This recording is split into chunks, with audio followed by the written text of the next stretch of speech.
Hari Raya Roti Tidak Beragi yang disebut Paskah sudah dekat. Imam-imam kepala dan ahli-ahli Taurat mencari jalan bagaimana mereka dapat membunuh Yesus, sebab mereka takut kepada orang banyak. Maka masuklah iblis ke dalam Yudas yang bernama Iskariot, seorang dari ke-12 murid itu. Lalu pergilah Yudas kepada imam-imam kepala dan kepala-kepala pengawal bait Allah dan berunding dengan mereka bagaimana ia dapat menyerahkan Yesus kepada mereka. Mereka sangat gembira dan bermupakat untuk memberikan sejumlah uang kepadanya. Ia menyetujuinya, dan mulai dari waktu itu, ia mencari kesempatan yang baik untuk menyerahkan Yesus kepada mereka tanpa setahu orang banyak. Maka tibalah Hari Raya Roti Tidak Beragi, yaitu hari di mana orang harus menyembelih domba Paskah. Lalu Yesus menyuruh Petrus dan Yohanes, katanya, "Pergilah, persiapkanlah perjamuan Paskah bagi kita supaya kita makan." Kata mereka kepadanya, "Di manakah engkau kehendaki kami mempersiapkannya?"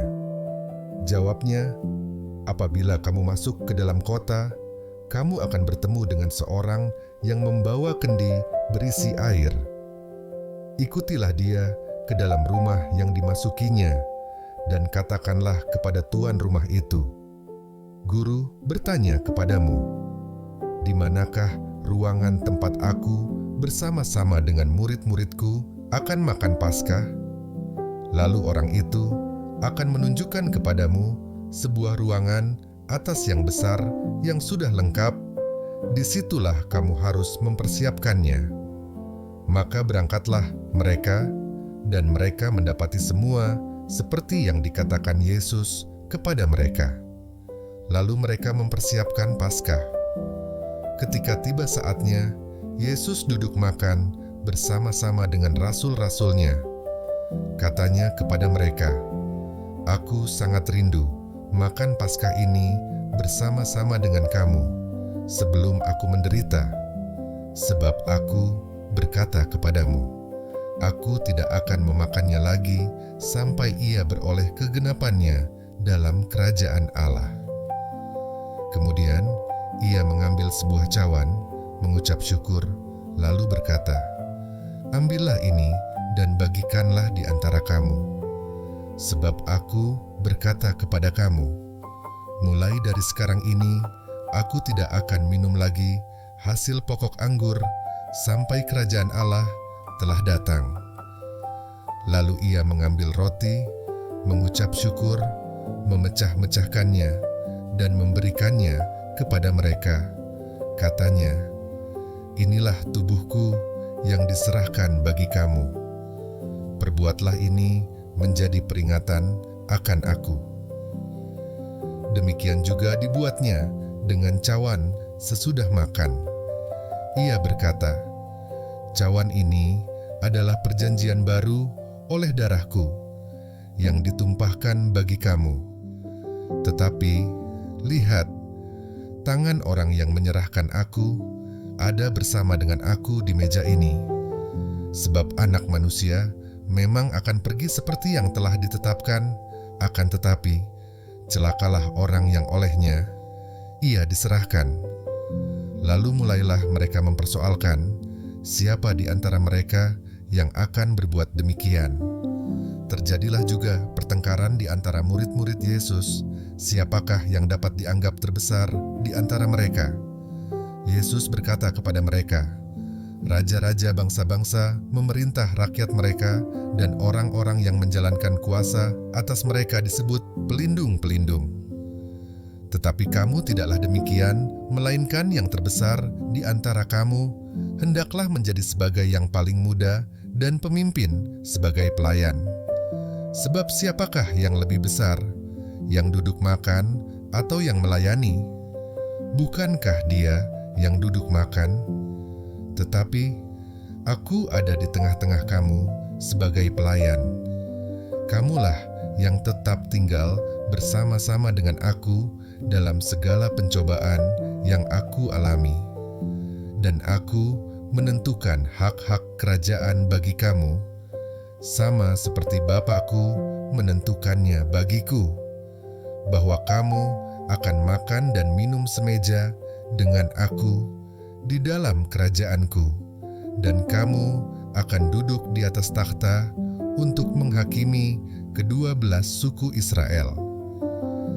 Simon, Simon, lihat, iblis telah menuntut untuk menampi kamu seperti gandum. Tetapi aku telah berdoa untuk engkau, supaya imanmu jangan gugur. Dan engkau, jikalau engkau sudah insaf, kuatkanlah saudara-saudaramu. Jawab Petrus, Tuhan, aku bersedia masuk penjara dan mati bersama-sama dengan engkau. Tetapi Yesus berkata, Aku berkata kepadamu, Petrus, hari ini ayam tidak akan berkokok sebelum engkau 3 kali menyangkal bahwa engkau mengenal aku. Lalu ia berkata kepada mereka, ketika aku mengutus kamu dengan tiada membawa pundi-pundi, bekal dan kasut, adakah kamu kekurangan apa-apa? Jawab mereka, suatu pun tidak. Katanya kepada mereka, tetapi sekarang ini, siapa yang mempunyai pundi-pundi, hendaklah ia membawanya. Demikian juga yang mempunyai bekal, dan siapa yang tidak mempunyainya, hendaklah ia menjual jubahnya dan membeli pedang. Sebab aku berkata kepada kamu, bahwa nas kitab suci ini harus digenapi padaku. Ia akan terhitung di antara pemberontak-pemberontak, sebab apa yang tertulis tentang aku sedang digenapi. Kata mereka, Tuhan, ini 2 pedang. Jawabnya, sudah cukup. Lalu pergilah Yesus keluar kota, dan sebagaimana biasa, ia menuju Bukit Zaitun. Murid-muridnya juga mengikuti dia. Setelah tiba di tempat itu, ia berkata kepada mereka, berdoalah supaya kamu jangan jatuh ke dalam pencobaan. Kemudian ia menjauhkan diri dari mereka, kira-kira sepelempar batu jaraknya. Lalu ia berlutut dan berdoa. Katanya, Ya Bapakku, jikalau engkau mau, ambillah cawan ini daripadaku. Tetapi bukanlah kehendakku, melainkan kehendak-Mulah yang terjadi. Maka seorang malaikat dari langit menampakkan diri kepadanya untuk memberi kekuatan kepadanya. Ia sangat ketakutan dan makin bersungguh-sungguh berdoa. Peluhnya menjadi seperti titik-titik darah yang bertetesan ke tanah. Lalu ia bangkit dari doanya dan kembali kepada murid-muridnya. Tetapi ia mendapati mereka sedang tidur karena duka cita. Katanya kepada mereka, "Mengapa kamu tidur? Bangunlah dan berdoalah, supaya kamu jangan jatuh ke dalam pencobaan." Waktu Yesus masih berbicara, datanglah serombongan orang, sedang muridnya yang bernama Yudas, seorang dari ke-12 murid itu, berjalan di depan mereka. Yudas mendekati Yesus untuk menciumnya. Maka kata Yesus kepadanya, "Hai Yudas, engkau menyerahkan Anak Manusia dengan ciuman?" Ketika mereka yang bersama-sama dengan Yesus melihat apa yang akan terjadi, berkatalah mereka, "Tuhan, mestikah kami menyerang mereka dengan pedang?" Dan seorang dari mereka menyerang hamba imam besar sehingga putus telinga kanannya. Tetapi Yesus berkata, "Sudahlah itu." Lalu ia menjamah telinga orang itu dan menyembuhkannya. Maka Yesus berkata kepada imam-imam kepala dan kepala-kepala pengawal bait Allah, serta tua-tua yang datang untuk menangkap dia. Katanya, "Sangkamu, aku ini penyamun, maka kamu datang lengkap dengan pedang dan pentung? Padahal tiap-tiap hari aku ada di tengah-tengah kamu di dalam bait Allah, dan kamu tidak menangkap aku. Tetapi inilah saat kamu, dan inilah kuasa kegelapan itu." Lalu Yesus ditangkap dan dibawa dari tempat itu. Ia digiring ke rumah imam besar, dan Petrus mengikut dari jauh. Di tengah-tengah halaman rumah itu, orang memasang api, dan mereka duduk mengelilinginya. Petrus juga duduk di tengah-tengah mereka. Seorang hamba perempuan melihat dia duduk dekat api.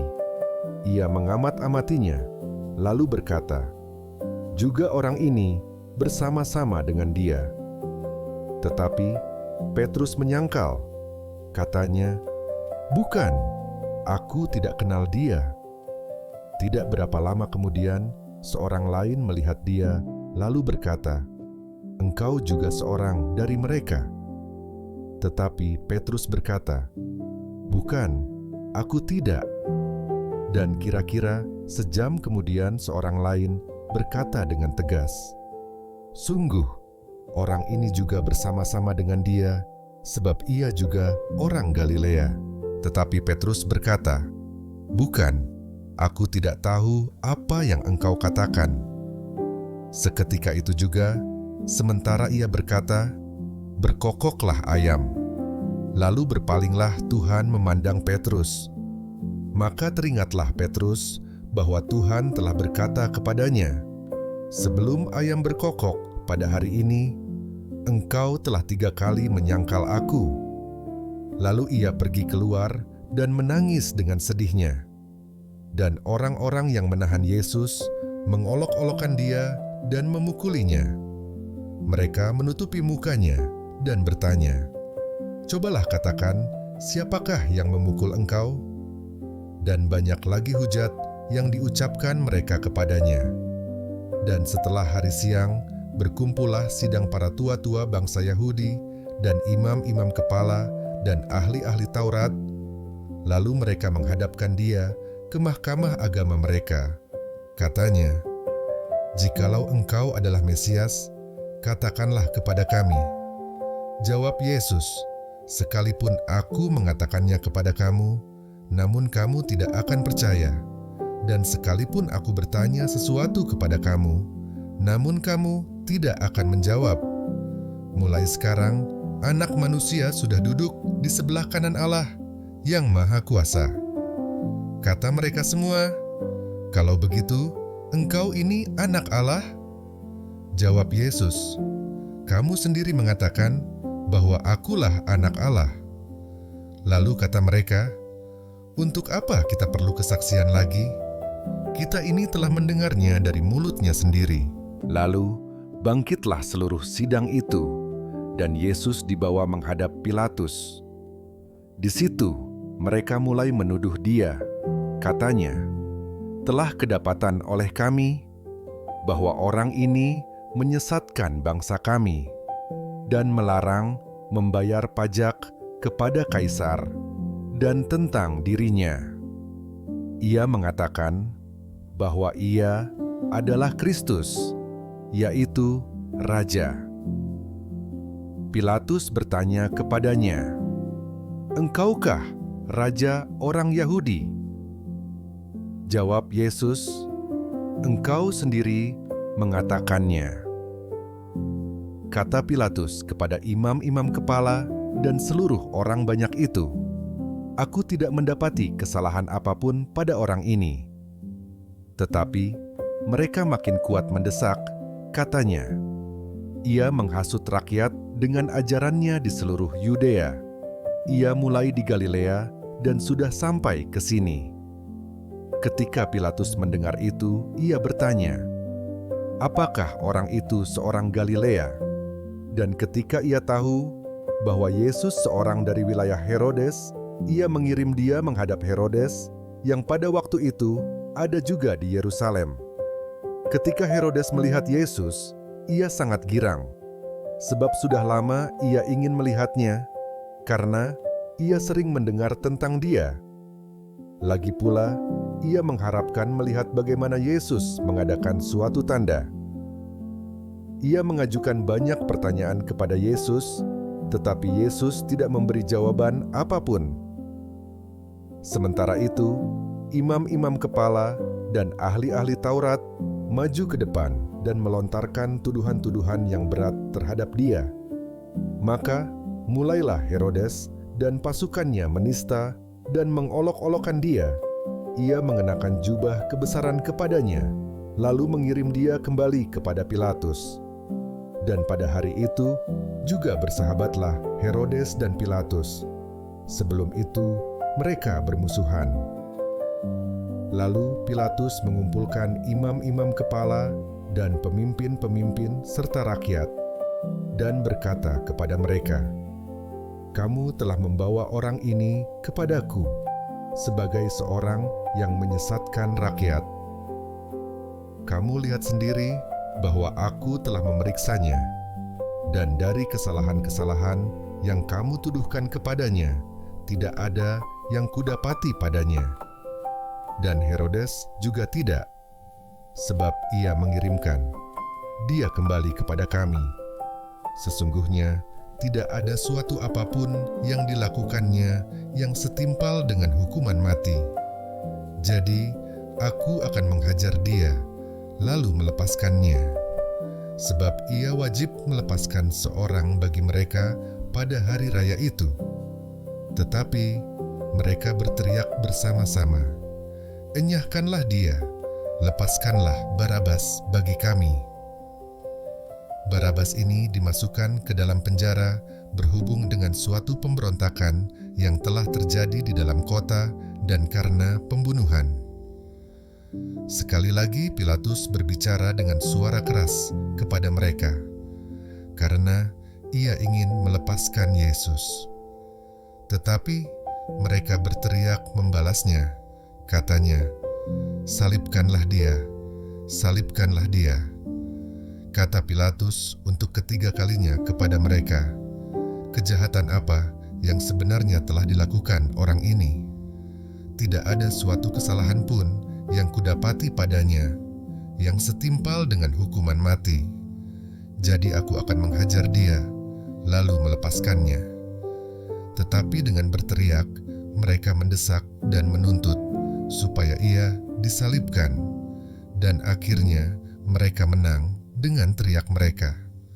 Lalu Pilatus memutuskan supaya tuntutan mereka dikabulkan, dan ia melepaskan orang yang dimasukkan ke dalam penjara karena pemberontakan dan pembunuhan itu sesuai dengan tuntutan mereka. Tetapi Yesus diserahkannya kepada mereka untuk diperlakukan semau-maunya. Ketika mereka membawa Yesus, mereka menahan seorang yang bernama Simon dari Kirene, yang baru datang dari luar kota, lalu diletakkan salib itu di atas bahunya, supaya dipikulnya sambil mengikuti Yesus. Sejumlah besar orang mengikuti dia, di antaranya banyak perempuan yang menangisi dan meratapi dia. Yesus berpaling kepada mereka dan berkata, "Hai putri-putri Yerusalem, janganlah kamu menangisi aku, melainkan tangisilah dirimu sendiri dan anak-anakmu. Sebab lihat, akan tiba masanya orang berkata, berbahagialah perempuan mandul dan yang rahimnya tidak pernah melahirkan, dan yang susunya tidak pernah menyusui. Maka orang akan mulai berkata kepada gunung-gunung, runtuhlah menimpa kami, dan kepada bukit-bukit, timbunilah kami. Sebab jikalau orang berbuat demikian dengan kayu hidup, apakah yang akan terjadi dengan kayu kering? Dan ada juga digiring dua orang lain, yaitu dua penjahat, untuk dihukum mati bersama-sama dengan dia.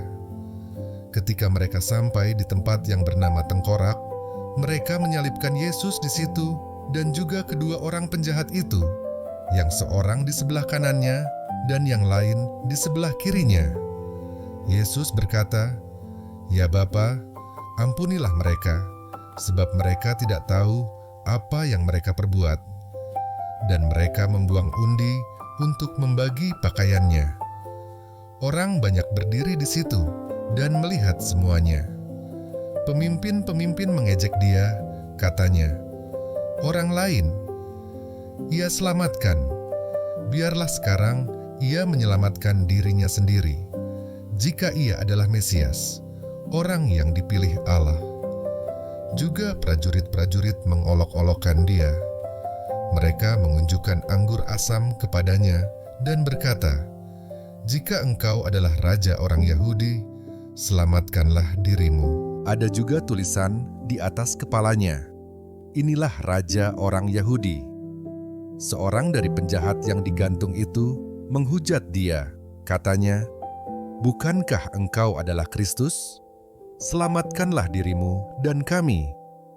Tetapi yang seorang menegur dia, katanya, "Tidakkah engkau takut, juga tidak kepada Allah, sedang engkau menerima hukuman yang sama? Kita memang selayaknya dihukum, sebab kita menerima balasan yang setimpal dengan perbuatan kita. Tetapi orang ini tidak berbuat sesuatu yang salah." Lalu ia berkata, "Yesus, ingatlah akan aku, apabila engkau datang sebagai raja."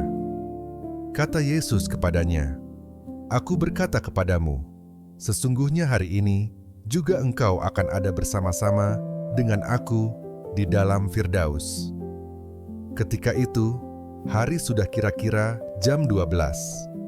Lalu kegelapan meliputi seluruh daerah itu sampai jam 3, sebab matahari tidak bersinar. Dan tabir bait suci terbelah dua. Lalu Yesus berseru dengan suara nyaring, "Ya Bapa, ke dalam tangan-Mu kuserahkan nyawaku." Dan sesudah berkata demikian, ia menyerahkan nyawanya. Ketika kepala pasukan melihat apa yang terjadi, ia memuliakan Allah, katanya, "Sungguh, orang ini adalah orang benar." Dan sesudah seluruh orang banyak yang datang berkerumun di situ untuk tontonan itu, melihat apa yang terjadi itu, pulanglah mereka sambil memukul-mukul diri. Semua orang yang mengenal Yesus dari dekat, termasuk perempuan-perempuan yang mengikuti dia dari Galilea, berdiri jauh-jauh dan melihat semuanya itu. Adalah seorang yang bernama Yusuf. Ia anggota majelis besar dan seorang yang baik lagi benar. Ia tidak setuju dengan putusan dan tindakan majelis itu. Ia berasal dari Arimatea, sebuah kota Yahudi, dan ia menanti-nantikan kerajaan Allah. Ia pergi menghadap Pilatus dan meminta mayat Yesus. Dan sesudah ia menurunkan mayat itu, ia mengapaninya dengan kain lenan, lalu membaringkannya di dalam kubur yang digali di dalam bukit batu, di mana belum pernah dibaringkan mayat. Hari itu adalah hari persiapan dan Sabat hampir mulai. Dan perempuan-perempuan yang datang bersama-sama dengan Yesus dari Galilea ikut serta, dan mereka melihat kubur itu dan bagaimana mayatnya dibaringkan. Dan setelah pulang, mereka menyediakan rempah-rempah dan minyak mur. Dan pada hari Sabat, mereka beristirahat menurut hukum Taurat.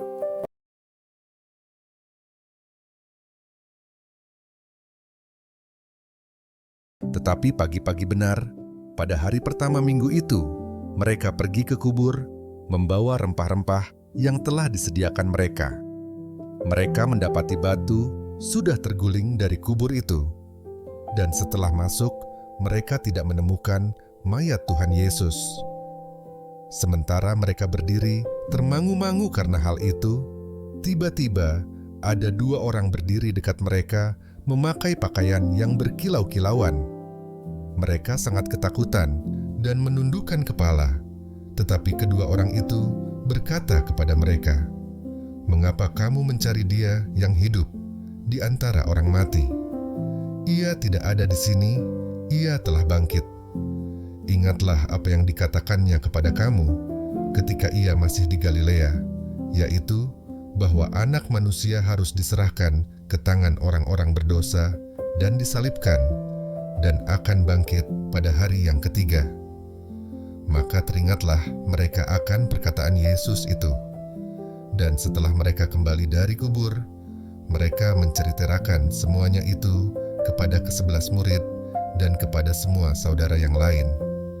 Perempuan-perempuan itu ialah Maria dari Magdala, dan Yohana, dan Maria ibu Yakobus. Dan perempuan-perempuan lain juga yang bersama-sama dengan mereka memberitahukannya kepada rasul-rasul. Tetapi bagi mereka perkataan-perkataan itu seakan-akan omong kosong dan mereka tidak percaya kepada perempuan-perempuan itu. Sungguh pun demikian, Petrus bangun, lalu cepat-cepat pergi ke kubur itu. Ketika ia menjenguk ke dalam, ia melihat hanya kain kapan saja. Lalu ia pergi dan ia bertanya dalam hatinya apa yang kiranya telah terjadi. Pada hari itu juga, 2 orang dari murid-murid Yesus pergi ke sebuah kampung bernama Emmaus yang terletak kira-kira 7 mil jauhnya dari Yerusalem. Dan mereka bercakap-cakap tentang segala sesuatu yang telah terjadi. Ketika mereka sedang bercakap-cakap dan bertukar pikiran, datanglah Yesus sendiri mendekati mereka, lalu berjalan bersama-sama dengan mereka. Tetapi ada sesuatu yang menghalangi mata mereka, sehingga mereka tidak dapat mengenal Dia. Yesus berkata kepada mereka, "Apakah yang kamu percakapkan sementara kamu berjalan?" Maka berhentilah mereka dengan muka muram. Seorang dari mereka, namanya Kleopas, menjawabnya, "Adakah engkau satu-satunya orang asing di Yerusalem yang tidak tahu apa yang terjadi di situ pada hari-hari belakangan ini?" Katanya kepada mereka, "Apakah itu?" Jawab mereka, "Apa yang terjadi dengan Yesus orang Nazaret? Dia adalah seorang nabi yang berkuasa dalam pekerjaan dan perkataan di hadapan Allah dan di depan seluruh bangsa kami. Tetapi imam-imam kepala dan pemimpin-pemimpin kami telah menyerahkan Dia untuk dihukum mati, dan mereka telah menyalibkannya. Padahal kami dahulu mengharapkan bahwa Dialah yang datang untuk membebaskan bangsa Israel. Tetapi sementara itu telah lewat 3 hari sejak semuanya itu terjadi. Tetapi beberapa perempuan dari kalangan kami telah mengejutkan kami. Pagi-pagi, buta mereka telah pergi ke kubur dan tidak menemukan mayatnya. Lalu mereka datang dengan berita bahwa telah kelihatan kepada mereka malaikat-malaikat yang mengatakan bahwa ia hidup. Dan beberapa teman kami telah pergi ke kubur itu dan mendapati bahwa memang benar yang dikatakan perempuan-perempuan itu, tetapi dia tidak mereka lihat. Lalu ia berkata kepada mereka, "Hai kamu orang bodoh, betapa lambannya hatimu, sehingga kamu tidak percaya segala sesuatu yang telah dikatakan para nabi. Bukankah Mesias harus menderita semuanya itu untuk masuk ke dalam kemuliaannya?" Lalu ia menjelaskan kepada mereka apa yang tertulis tentang Dia dalam seluruh kitab suci, mulai dari kitab-kitab Musa dan segala kitab nabi-nabi. Mereka mendekati kampung yang mereka tuju, lalu ia berbuat seolah-olah hendak meneruskan perjalanannya. Tetapi mereka sangat mendesaknya. Katanya, "Tinggallah bersama-sama dengan kami, sebab hari telah menjelang malam dan matahari hampir terbenam." Lalu masuklah ia untuk tinggal bersama-sama dengan mereka. Waktu ia duduk makan dengan mereka, ia mengambil roti, mengucap berkat, lalu memecah-mecahkannya dan memberikannya kepada mereka. Ketika itu terbukalah mata mereka, dan mereka pun mengenal Dia. Tetapi ia lenyap dari tengah-tengah mereka.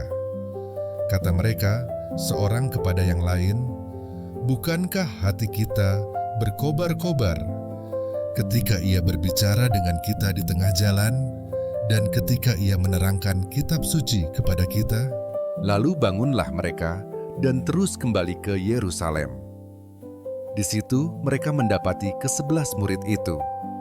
Mereka sedang berkumpul bersama-sama dengan teman-teman mereka. Kata mereka itu, "Sesungguhnya Tuhan telah bangkit dan telah menampakkan diri kepada Simon." Lalu kedua orang itu pun menceritakan apa yang terjadi di tengah jalan dan bagaimana mereka mengenal Dia pada waktu Ia memecah-mecahkan roti. Dan sementara mereka bercakap-cakap tentang hal-hal itu, Yesus tiba-tiba berdiri di tengah-tengah mereka dan berkata kepada mereka, "Damai sejahtera bagi kamu." Mereka terkejut dan takut dan menyangka bahwa mereka melihat hantu. Akan tetapi, Ia berkata kepada mereka, "Mengapa kamu terkejut dan apa sebabnya timbul keraguan-raguan di dalam hati kamu? Lihatlah tanganku dan kakiku. Aku sendirilah ini.